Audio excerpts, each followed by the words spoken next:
আমরা গ্রামোন্নয়নে নারীর অংশগ্রহণ নিয়ে অনেক কথা অনেক সময় বলি। এই বিষয়গুলো সম্পর্কে যে সমস্ত উন্নয়ন কর্মীরা গ্রামে গঞ্জে কাজ করেন তাদের একটা সাধারণ ধারণা আছে, কিন্তু একই সঙ্গে গ্রামের উন্নয়ন তো এমনি এমনি হবে না। উন্নয়ন করতে গেলে তার জন্য একটা পরিকল্পনা দরকার। এখন গ্রামোন্নয়নের পরিকল্পনা প্রস্তুতিতে নারীর অংশগ্রহণ বিষয়ে আলোচনাটা আমাদের আলোচনার পরিসরে খুব বেশি উঠে আসে না। সে কারণেই আজকের আলোচনায় আমরা মূলত গ্রামোন্নয়ন পরিকল্পনায় মহিলাদের বা নারীর অংশগ্রহণ নিয়ে আজকে আমরা আলোচনাটাকে এগিয়ে নিয়ে যাওয়ার চেষ্টা করছি। গ্রামোন্নয়ন নিয়ে যারা কাজ করছেন তারা সবাই এই উন্নয়নের কাজে মহিলাদের অংশগ্রহণের কথা বলতে গেলেই তাদের সবার কাছে যে ধারণাটা সবার আগে উঠে আসে সেটি হচ্ছে স্বনির্ভর দল, মহিলাদের স্বনির্ভর দল। এখন এই মহিলাদের স্বনির্ভর দল, এই যে ভাবনাটা, এই যে গঠন, এইটা অনেক বিবর্তনের মধ্যে দিয়ে আজকে যে রূপ পেয়েছে সেই রূপটাকে আমরা জাতীয় স্তরে এটাকে বলি আজীবিকা মিশন বা ন্যাশনাল রুরাল লাইভলিহুড মিশন। এই ন্যাশনাল রুরাল লাইভলিহুড মিশন বা আজীবিকা, কিন্তু যবে থেকে আজীবিকাতে আমরা প্রবেশ করলাম 2011 সাল থেকে এই যাত্রাটা শুরু হয়েছে, তবে থেকে কিন্তু ভাবনাটা অনেকটাই পাল্টালো। এটা কেবলমাত্র দল গঠন করার নয়, এইটার মধ্যে দিয়ে আসলে আমাদের গ্রামীণ মহিলাদের যে ক্যাপাসিটি, তাদের যে সক্ষমতা, এই সক্ষমতা বৃদ্ধির একটা উদ্যোগ এবং এই সক্ষমতা বৃদ্ধি, জোট বাঁধা এবং নিজেদের মধ্যে আস্তে আস্তে উদ্যোগী মানসিকতা তৈরি করা, যেটার মাধ্যমে তারা কিন্তু অনেকটা এগোতে পারে। তখন স্বনির্ভর দলের বেশ কিছু উচ্চতর সংগঠন তৈরি করার উপর জোর দেওয়া হলো। অর্থাৎ দল যেমন আছে তেমনি আমাদের রাজ্যে আমরা যেটাকে বলি উপসংঘ, অর্থাৎ ভিলেজ অর্গানাইজেশন, ভিও, আর তারও ওপরে উপসংঘ হচ্ছে একটা গ্রাম সংসদ এলাকায় যতগুলো দল আছে তাদের প্রতিনিধিদের নিয়ে তৈরি করা একটা সংগঠন। আর তারও ওপরে রয়েছে আমাদের গ্রাম পঞ্চায়েত স্তরের যে সংগঠন জিপিএলএফ, যেটাকে আমরা বলি সংঘ। তাই এই সংঘগুলোকে আবার সমবায়ে সংগঠিত করা হয়েছে, অর্থাৎ বহুমুখী সংঘ সমবায় সমিতি। তো এইভাবে আমাদের ভাবনাটা ক্রমশ এগিয়েছে। এখন এইটা যখন এগোচ্ছে তখন পাশাপাশি বারবার করে মনে হচ্ছিল, সেটা জাতীয় স্তরেই বলি, রাজ্য স্তরেই বলি আর আঞ্চলিক স্তরেই বলি না কেন, সর্বত্রই এটা বারবার মনে হচ্ছিল যে আমরা যদি এই যে মহিলাদের নিয়ে এই সংগঠন তৈরি করে যেভাবে আমরা এগোতে চাইছি, সেই এগোনোর ক্ষেত্রটাতে যদি আমরা এভাবে না ভাবতে পারি যে এই মহিলারা সামগ্রিকভাবে উন্নয়নে কি ভূমিকা নিতে পারেন, এলাকার উন্নয়নটাকে কিভাবে গ্রথিত করা যায়, সেই বিষয়ে তাদের কোন জায়গাটা গুরুত্ব দিতে হবে বা কিভাবে এগোতে হবে, এই ভাবনাগুলো স্পষ্ট না হলে কিন্তু আগামী দিনে আমরা সামগ্রিকভাবে উন্নয়নের জায়গাটাতে খুব বেশি এগোতে পারবো না।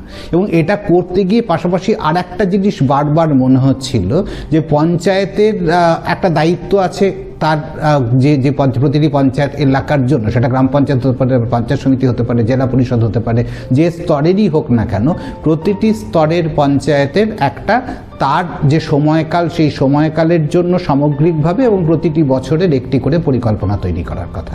এই যে গ্রাম পঞ্চায়েত যে পরিকল্পনা করবে বা পঞ্চায়েত সমিতি বা জেলা পরিষদ যে পরিকল্পনা করবে, এগুলোকে একত্রিতভাবে বলা হয় পঞ্চায়েত ডেভেলপমেন্ট প্ল্যান, অর্থাৎ পঞ্চায়েত উন্নয়ন পরিকল্পনা। তাই পঞ্চায়েত উন্নয়ন পরিকল্পনার কথা যখনই বলছি, সেটা গ্রাম পঞ্চায়েত উন্নয়ন পরিকল্পনা হতে পারে, পঞ্চায়েত সমিতি উন্নয়ন পরিকল্পনা হতে পারে, জেলা পরিষদ উন্নয়ন পরিকল্পনা হতে পারে।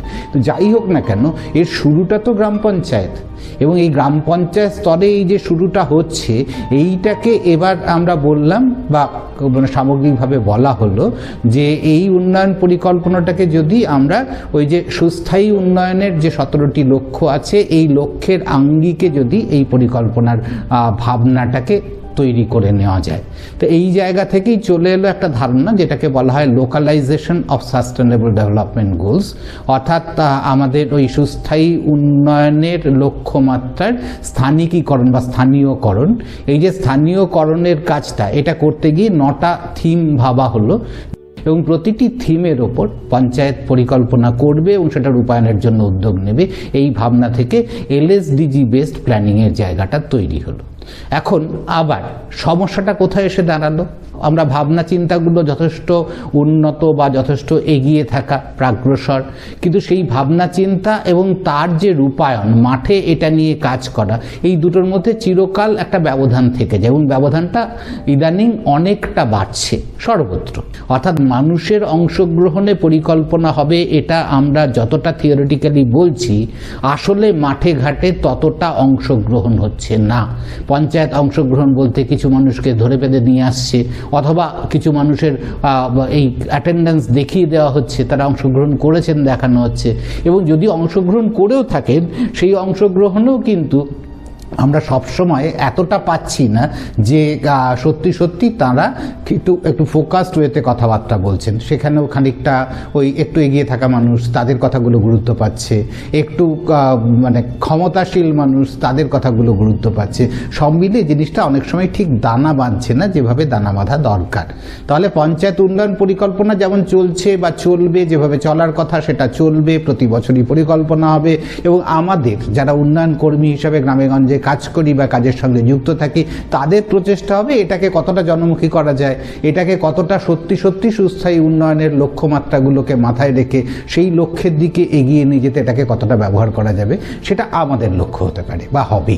কিন্তু পাশাপাশি আর একটা জায়গা দিয়ে এটা ধরা যায় না কি, সেটা হচ্ছে মহিলারা যখন সংঘবদ্ধ হয়েছেন দলে, উপসংঘে, সংঘে, এই ইনস্টিটিউশনটাকে যদি আমরা ব্যবহার করি এবং ব্যবহার করে যেটা একটু হলেও রাজনীতি নিরপেক্ষ, একটু হলেও, তো সেই রাজনীতি নিরপেক্ষ এই যে প্ল্যাটফর্মটা তৈরি হয়েছে, এইটাকে ব্যবহার করে আমরা কি এই উন্নয়ন পরিকল্পনাটাকে একটা জায়গায় নিয়ে যাওয়ার চেষ্টা করতে পারি?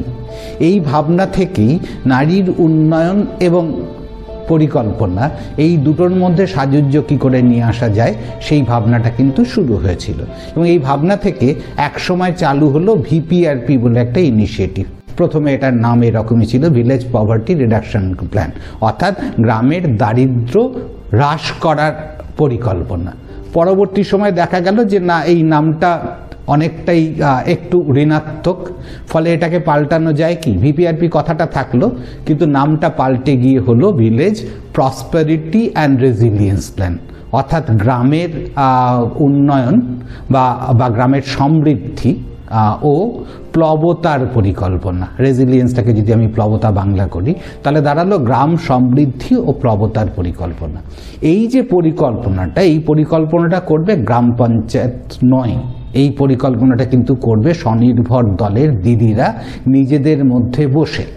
এখন এই যে পরিকল্পনা করবে, এই পরিকল্পনার আবার কতগুলো, মানে খুব স্বাভাবিকভাবে একটা পরিকল্পনা যখন করার কথা বলা হয়, এটা তো একটা স্ট্রাকচার থাকা দরকার, একটা ধাঁচা থাকা দরকার, না হলে আবার গোটা জিনিসটা খুব এলোমেলো হয়ে যাওয়ার ভয় আছে। ফলে এর কতগুলো ভাবনা নির্দিষ্ট করে দেওয়া হলো। কীরকম ভাবনা? না, যে বলা হলো যে আমার প্রথম সবচেয়ে গুরুত্বপূর্ণ যে জায়গাটা দিদিদের কাছে বা গ্রামের স্বনির্ভর দলের মহিলা বা যে কোনো মানুষের কাছে গুরুত্বপূর্ণ, সেটা হচ্ছে তাদের যে অধিকারগুলো, যেগুলো তার পাওয়ার কথা, সরকারি বিভিন্ন প্রকল্পের সুযোগ, যে সামাজিক সুরক্ষা, এই সামাজিক সুরক্ষায় তাদের যে সুযোগগুলো পাওয়ার কথা, এগুলো তারা পাচ্ছেন তো। সেজন্যই প্রথম যে অংশটা বলা হলো সেটার নাম হলো অধিকারের পরিকল্পনা। এই অধিকারের পরিকল্পনাটা তৈরি হবে একেবারে দলে বসে, স্বনির্ভর দলে, একজন ফ্যাসিলিটেট করবেন, স্বনির্ভর দলে বসে প্রতিটি দিদি ধরে ধরে, তাদের পরিবার ধরে ধরে, এই পরিবারে কোন কোন অধিকারের সুযোগগুলো তাদের কাছে পৌঁছেছে, কোনোটা যদি না পৌঁছে থাকে কোনটা পৌঁছয়নি, কেন পৌঁছয়নি, এবং এটা পৌঁছানোর জন্য কি করতে হবে তার একটা পরিকল্পনা করার চেষ্টা করে। শুধু কি অধিকার? তাহলে আমি দল করেছি কেন? দল করেছি মানে আমার একটা খুব বড় জায়গা হচ্ছে যে এই দলের মাধ্যমে আমি আসলে জীবিকার সন্ধান করার চেষ্টা করব।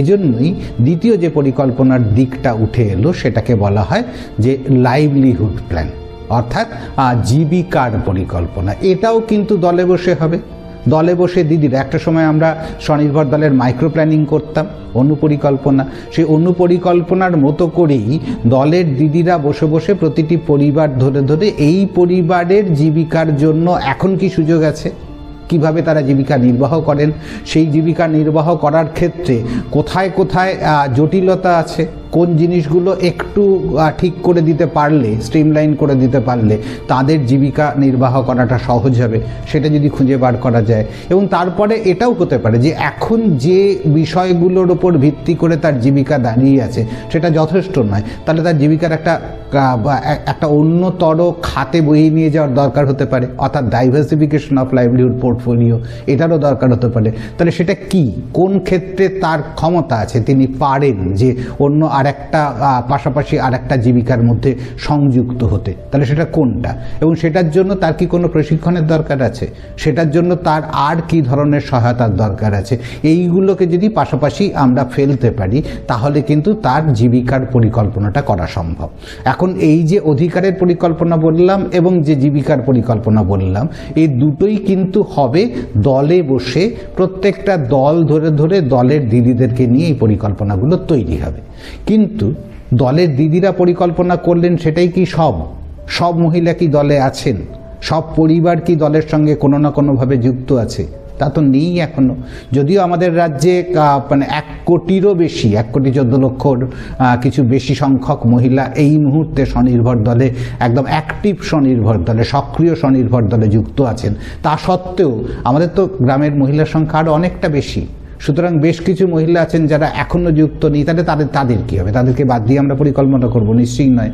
তাহলে আমরা যেমনভাবে দলে বসে প্রথমে অধিকার এবং জীবিকার পরিকল্পনাটা করেছিলাম, এটাকে যদি আমি পরের স্টেজে নিয়ে যাই, অর্থাৎ আমি যদি এবার উপসংঘে গিয়ে বসি, এবং উপসংঘে তখন দলে নেই এরকম মহিলারা, এরকম পরিবারও আসবেন, তারাও তাদের অধিকার এবং জীবিকা সংক্রান্ত খুঁটিনাটিগুলো বলবেন, কোথাও যদি ঘাটতি থেকে থাকে ঘাটতিগুলোকে চিহ্নিত করবেন এবং তাদের জন্য পরিকল্পনা করা হবে। এবং এই যে দুটো স্তরে পরিকল্পনা হলো, প্রথম স্তরে হলো দলে এবং পরের স্তরে হলো উপসংঘে, এবং উপসংঘে বসে কিন্তু দলে যেটা হলো সেইটা এবং এখানে এসে নতুন করে যেটা হলো, এই দুটোকে মিলে যদি এর একটা প্রায়োরিটাইজেশন করা যায়, অর্থাৎ এর একটা অগ্রাধিকার তালিকা তৈরি করে নেওয়া যায়, তাহলে কিন্তু সেটা আরও বেশি গ্রহণযোগ্য হবে। অর্থাৎ আমরা উপসংঘে বসে যেমন ওইগুলোকে জুড়ছি, দল থেকে যা উঠলো সেগুলোকে জুড়ছি, সেই সঙ্গে সঙ্গে দলের বাইরে থেকে কিছু ইনপুট নিচ্ছি, এবং তৃতীয়ত হচ্ছে যা আমি পেলাম সেগুলোকে একটা অগ্রাধিকার তালিকাতে তৈরি করে নিচ্ছি। এবার এইগুলোকে একত্রিত হবে আবার একটা স্তরে এসে, গ্রাম পঞ্চায়েত স্তরে আমাদের সংঘ আছে, তাহলে এই সংঘ সমবায় আছে, এই সংঘ সমবায়ের কাছে প্রতিটি উপসংঘ থেকে যেগুলো উঠে এসেছে সেগুলো একত্রিত হলো, এবং সেটা যখনই একত্রিত হলো সেইটার মধ্যেও আবার একটা প্রায়োরিটাইজেশন আসবে, কারণ না হলে একটা উপসংঘ আর একটা উপসংঘ, তার মধ্যে কারটা আগে পাবে যদি কখন আগে পরে পাওয়ার প্রশ্ন আসে। সেজন্যই এই গোটাটাকে একত্রিত করে তার মধ্যে থেকে আবার একটা অগ্রাধিকারের তালিকা তৈরি করা হবে। এরকমভাবেই আমরা যদি অধিকার ও জীবিকার পরিকল্পনা করতে পারি তাহলে সেই পরিকল্পনাটা কিন্তু অনেক বেশি বাস্তবসম্মত হবে, এবং এই পরিকল্পনাটাকে যদি গ্রাম পঞ্চায়েতের পরিকল্পনার সঙ্গে, অর্থাৎ জিপিডিপি যেটাকে বলা হচ্ছে, তার সঙ্গে যদি কোথাও একটা জায়গায় এসে সিনক্রোনাইজ করা যায়, এই দুটো ভাবনাকে জুড়ে দিয়ে একটা জিনিস দাঁড় করানো যাবে। এবং প্রসঙ্গত এটাও কিন্তু মনে রাখতে হবে, এই যে আমি দলে বসছি বা উপসংঘে বসছি বা সংঘে বসছি, বিশেষত উপসংঘ বা সংঘে যখন বসছি তখন কিন্তু স্থানীয় পঞ্চায়েত প্রতিনিধি যারা আছেন, উপসংঘে যখন বসছি সেই উপসংঘ মানে তো একটা গ্রাম সংসদ এলাকা, তাহলে গ্রাম সংসদ এলাকা থেকে নির্বাচিত যে পঞ্চায়েত প্রতিনিধি আছেন তিনি কিন্তু ওখানে একটা লিডারশিপ রোল নিচ্ছেন। আবার যখন আমি সংঘে আসছি, সংঘ মানে গ্রাম পঞ্চায়েতের সঙ্গে আইডেন্টিক্যাল কোটারমিনাস, তাহলে গ্রাম পঞ্চায়েতের সঙ্গে যখন কোটারমিনাস হচ্ছে সেখানে যখন আলোচনা হচ্ছে, সেই আলোচনায় কিন্তু প্রধান, উপপ্রধান, সঞ্চালক এবং প্রয়োজনের সমস্ত গ্রাম পঞ্চায়েত সদস্য তাদের একটা গুরুত্বপূর্ণ ভূমিকা নেওয়ার জায়গা আছে। তাহলে এরকমভাবে যদি আমি দলের পরিকল্পনাগুলোকে একটু একটু করে বিভিন্ন স্তরে নিয়ে এসে গ্রাম পঞ্চায়েতে নিয়ে আসতে পারি এবং তারপর সেটাকে যদি আবার গ্রাম সংসদ এবং গ্রাম সভাতে ফেলতে পারি, তাহলে কিন্তু জিনিসটা একটা সুন্দর শেপ পাওয়া সম্ভব। এখন পরিকল্পনায় নারীর অংশগ্রহণ কি কেবলমাত্র পরিবার ভিত্তিক কাজের জন্য? তা তো হওয়ার কথা নয়। আমার এলাকার উন্নয়নের যে অন্যান্য বিষয়গুলো আছে, যার মধ্যে পরিকাঠামো একটা গুরুত্বপূর্ণ ভূমিকা পালন করতে পারে, তো এই পরিকল্পনাগুলোতেও তো নারীর বলার জায়গা আছে, যথেষ্ট পরিমাণে আছে। যে অধিকার এবং জীবিকার পাশাপাশি আরও দুটো জায়গা আছে, যেটাকে আমরা বলি পণ্য, পরিষেবা ও সম্পদ সৃষ্টির পরিকল্পনা। এটা গেল তৃতীয় দিক। আর চতুর্থ দিকে যেটা আসবে সেটা হচ্ছে সামাজিক উন্নয়ন পরিকল্পনা। মানে আমরা একটা তো বলি, যে কোনো জায়গায় উন্নয়নের কথা ভাবতে গেলে আমরা একদিকে পরিবার ভিত্তিক উন্নয়নের কথা ভাবি, আর একদিকে গ্রাম ভিত্তিক উন্নয়নের কথা ভাবি। তাহলে যখন গ্রাম ভিত্তিক জায়গাটাতে আমরা চলে এলাম, তখন ওই গ্রামে কি কি ধরনের গুডস আছে, সেই গুডসগুলোতে ডেভেলপমেন্ট করতে গেলে কি ধরনের কাজ করা সম্ভব, ওইখানে কি কি ধরনের পরিকাঠামো আছে, সেই পরিকাঠামোগুলোর উন্নয়নের জন্য কি হতে পারে, কি কি পরিষেবা সাধারণভাবে মানুষ পান, এবং সেই পরিষেবাগুলোর ক্ষেত্রে কি ধরনের উন্নয়নের সুযোগ আছে, বা এই পরিষেবা প্রদানের জন্য পরিকাঠামোতে কোথাও কোথাও কিছু ইন্টারভেনশন লাগবে, সেগুলো কি হতে পারে, এই সবটা মিলিয়ে আমরা বলি পণ্য, পরিষেবা এবং সেই সঙ্গে সঙ্গে সম্পদ সৃষ্টির পরিকল্পনা। তাহলে এই পরিকল্পনাটাও দিদিরা করবেন। আবার দিদিরা পাশাপাশি সামাজিক উন্নয়ন, অর্থাৎ স্বাস্থ্য, পুষ্টি, পানীয় জল, স্বাস্থ্যবিধান, এগুলো সামাজিক উন্নয়নের দিক, সর্বজনীন শিক্ষা সামাজিক উন্নয়নের দিক, নারী শিশু সুরক্ষা সামাজিক উন্নয়নের দিক, এরকমভাবে নানান রকমের সামাজিক উন্নয়নের পরিবেশ আবার সামাজিক উন্নয়নের দিক। সামাজিক সাম্যের কথা আমরা বলি, যেটা জিপিডিপির মধ্যেও বলা আছে 7 নম্বর থিমের মধ্যে। ঠিক একই রকমভাবে সামাজিক সাম্য, এই সবটা মিলে সামাজিক উন্নয়ন, অর্থাৎ পণ্য, পরিষেবা, সম্পদ, সামাজিক উন্নয়ন, এই যে বিষয়গুলো, এগুলো তার পরিবারের বিষয় নয়। ফলে এখানে আমরা একেবারে দলভিত্তিক না করে আমরা ওই উপসংঘ এবং সংঘভিত্তিকে আসব। তাহলে আবার একই রকমভাবে আমরা উপসংঘে এসে প্রথম বসবো, এবং সেই উপসংঘে এসে যখন বসছি, সেখানকার সাধারণ মানুষকে সঙ্গে নিয়ে, বিশেষত মহিলাদেরকে সঙ্গে নিয়ে আমরা পরিকল্পনা করার চেষ্টা করব যে কিভাবে পণ্য, পরিষেবা, সম্পদ সৃষ্টি করা সম্ভব। এই পরিকল্পনাটা এবার আবার ধরা যাক একটা গ্রাম পঞ্চায়েতে 10টা উপসংঘ আছে, তাহলে এই 10টা উপসংঘ একসঙ্গে সংঘে আসবেন, 10টা উপসংঘের প্রতিনিধিরা তাদের পরিকল্পনা নিয়ে, এবং সেই পরিকল্পনাগুলো নিয়ে সংঘে আবার একটা আলাপ আলোচনা হবে সংঘ স্তরে, এবং সেখানেই আবার অগ্রাধিকার এগুলোর মধ্যে চিহ্নিত হবে। এই গোটা জিনিসটা তৈরি হওয়ার পর এইবার এই জিনিসটা গ্রাম পঞ্চায়েতের কাছে জমা দেওয়া হবে। এবার গ্রাম পঞ্চায়েতের প্রধানের দায়িত্ব কি হবে, বা উপসংঘ, এই সংঘ এই কাজটা খানিকটা পরিমাণে করতেই পারে প্রধানের অনুমতি নিয়ে। তারা যেটা করতে পারেন সেটা হচ্ছে যে এটাকে যদি আমি আবার উপসংঘ ভিত্তিক ভেঙে দিই, তাহলে উপসংঘ ভিত্তিক ভেঙে দেওয়া মানেই গ্রাম পঞ্চায়েতের প্রধানের জন্য এটা গ্রাম সংসদ ভিত্তিক ভেঙে দেওয়া। অর্থাৎ আমরা যখন গ্রাম সংসদের সভা করব, সেখানে আমাদের দিদিরাও এসে অংশগ্রহণ করবেন, উপসংঘের প্রতিনিধিরাও থাকবেন, এবং তারা একসঙ্গে উপসংঘ স্তরের যে পরিকল্পনাটা আমাদের এই গ্রাম পঞ্চায়েতের মাধ্যমে উঠে এসেছিল সেইগুলো নিয়ে আলোচনা করবেন, এবং এই গোটাটাকে জুড়ে নিয়ে, এখান থেকে যা উঠে এলো সেটাকে জুড়ে নিয়ে, এবং তার সঙ্গে ওখানকার সাধারণ মানুষের যে অগ্রাধিকারগুলো উঠে এলো, এই সবটাকে জুড়ে নিয়ে সেইটা চলে আসবে গ্রাম পঞ্চায়েত স্তরে, এবং গ্রাম পঞ্চায়েত স্তরে যখন গ্রাম সভা হবে, সেই গ্রাম সভায় এর চূড়ান্ত অনুমোদন পেয়ে এটা গ্রাম পঞ্চায়েতে ফিরে এলে এরপর গ্রাম পঞ্চায়েত যেরকমভাবে পরিকল্পনা করে, অর্থাৎ উপসমিতি ভিত্তিক আলাপ আলোচনা হবে এবং তার ভিত্তিতে পরিকল্পনাগুলোকে দাঁড় করাবে।